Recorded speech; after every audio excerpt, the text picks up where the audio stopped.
More on the Pope's visit. We're joined by José Luengo Cabrera in Paris. He is an associate analyst at the EU Institute for Security Studies. José, thank you so much for joining us. Some are holding out very high hopes for this visit and that the Pope's appeal for peace will actually prove a bit of a game changer in the country. Do you think his visit can make that kind of difference? That's a good question that is difficult to answer. We are talking about an influential religious leader that has come to the Central African Republic, certainly to address the prevailing religious differences that divide communities there. But I think it's important to bear in mind that his visit there is highly symbolic, most notably because he's not an actor that is contributing on a long-term basis towards the stabilization efforts of the country. It's important to bear in mind that the real game changer here is whether the UN will be able to step its role as a peacekeeper, but also France as a security provider through its Opération Sangaris. We're talking about, most importantly, about whether the disarmament process will take place, particularly in the wake of the elections, elections that are not exactly being prepared as they should, and the environment is not exactly the most favorable to hold elections.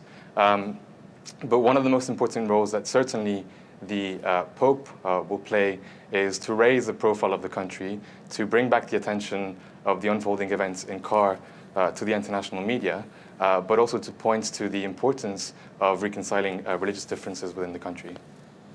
Let me ask if you think the majority of Muslims in the Central African Republic are happy to see the Pope, and will they welcome his message of peace as well?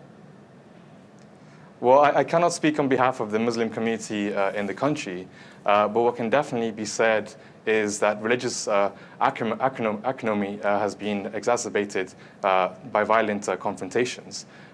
So what is important to bear in mind is that there are certain grievances by the Muslim community, notably the idea of whether they're going to be represented in the upcoming government, but also whether Muslim refugees will be able to register for the vote, as well as one of the most important steps, which will be whether there will be a launch of intercommunal mediating mechanisms, definitely to attenuate the tensions between the different groups there.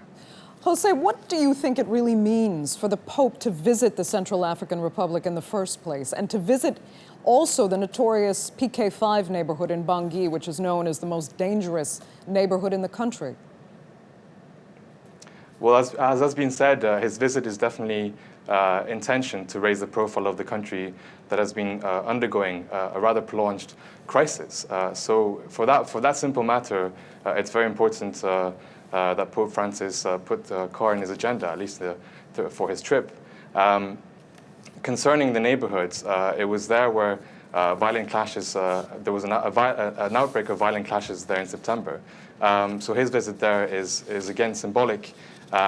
Him being present, addressing the Muslim community in a mosque is definitely a welcomed initiative. Whether this will be okay, again... José, unfortunately, I'm going to have to interrupt you there. Thank you so much for that.